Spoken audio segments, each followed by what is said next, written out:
Hello সবাইকে, আজকে কিন্তু আমি দাঁড়িয়ে আছি হচ্ছে করোনাতে। সো করোনা যদি বাসা লাগে, 2 ফ্যামিলি বাসা কিন্তু আজকে সামনে একটা দাঁড়িয়ে আছি।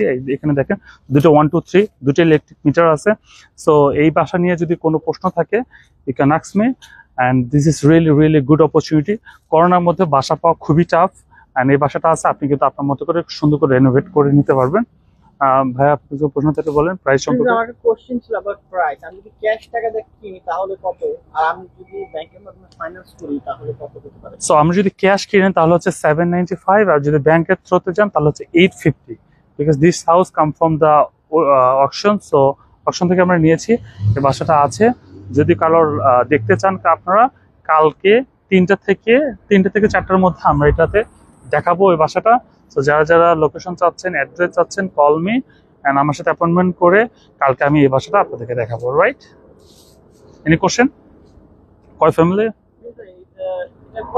এটা হচ্ছে 2 ফ্যামিলি হাউস, এন্ড বেডরুম হচ্ছে 2টা করে bedroom, living kitchen. Right? Tenant আছে, তারা মুভ হয়ে যাবে। সো আমরা খালি করে দিব এবং কালকে বাসাটা দেখাবো আমরা শনিবার। আমি বলি অলরেডি লোকজন এখানে বসবাস করতেছে, সো এমন না যে আপনার কাজ অনেক কাজ আছে। If you want to you do your work, আর if you don't want to, you don't have to do anything. So this কন্ডিশনে আছে বাসাটা।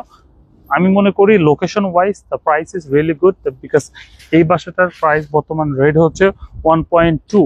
সো যারা ইনভেস্টর আছেন also they are looking for this house. Right? আপনারা দেখতে পারেন এটা। আরেকটা কোশ্চেন হচ্ছে Sure. পার্কিং এর কি ব্যবস্থা আছে? আসলে এইখানে করোনা দেখেন মোস্ট অফ দ্য বাসায় কিন্তু পার্কিং নাই। আপনি পাশের বাসাগুলো দেখেন পার্কিং নাই। তো এখানে বাসা নিলে আপনার এটা মাথায় রাখতেই হবে, এখানে পার্কিং পাওয়া যাবে না। রাইট?